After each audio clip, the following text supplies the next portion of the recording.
Have you ever poured hours into your sermon only to feel like the room is slipping away before you've even finished your opening line? I've been there, and it hurts.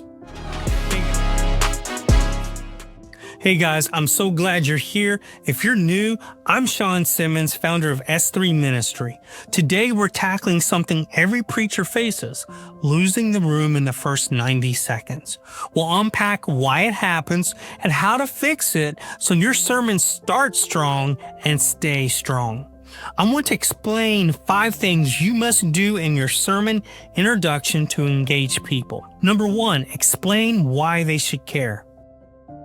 Let me tell you about a Sunday I'll never forget.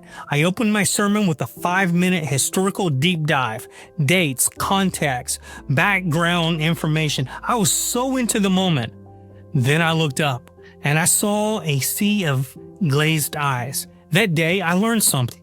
People don't engage with facts. They engage with meaning. If it doesn't feel personal, it won't feel important. You must show them right away why they should care. Here's the fix. Start with tension. Start with real life. Start with something that they're losing sleep over or silently battling. You can start with a question like this. Have you ever wondered if your prayers actually make a difference? With opening questions like this, the room leans in because they are now in the message, not just history. Jesus did this all the time. Look at the Sermon on the Mount. He starts with, "Blessed are the poor in spirit." That's not academic. That's personal, immediate, and real. Number 2, be a guide, not the hero. Here's a tough lesson I learned. I used to begin my sermons trying to prove I belonged up there. I would showcase my theology, use Greek words, share ministry successes. But here's the thing, people don't need a superhero, they need a shepherd. I know that temptation to impress with credentials, experiences, and Bible knowledge right from the start. But understand, connection beats credentials. Start with a moment of weakness. For instance, for years, I preached about prayer, but secretly struggled to pray more than 5 minutes a day. Now you're not above them, you're with them. Just like what Paul said, when I am weak, I am strong. That kind of honesty builds trust. You become the guide who says, I've walked this road, come walk it with me. Number 3, create intrigue with an open loop. Do you want to ensure people stay with you? Use what storytellers call an open loop. Humans love mysteries. We're wired for closure. That's why cliffhangers keep us binge-watching shows until 2 a.m.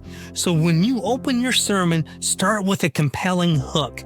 Say something like, "This morning, I want to share something Jesus said that made his disciples uncomfortable and might challenge you too." Instant curiosity.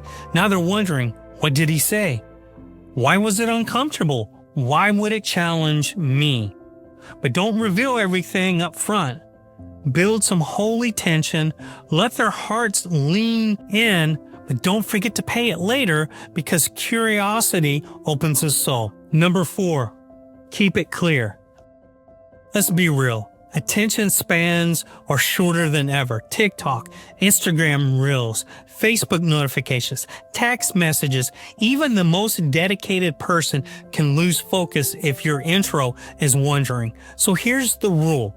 If your opening can't be summarized in 1 sentence, it's too complicated. You need a short visual hook that captures attention right away. For example, today you're going to see how real forgiveness can heal the hurt you thought was permanent. That's it. That's your sermon in 1 sentence. Clarity builds confidence, and confidence builds connection. So keep your first 90 seconds focused, clear, and emotionally present, because when direction is clear, the heart is open. Number 5, use humor. Sometimes laughter is the best way to break down walls, especially in the first 90 seconds.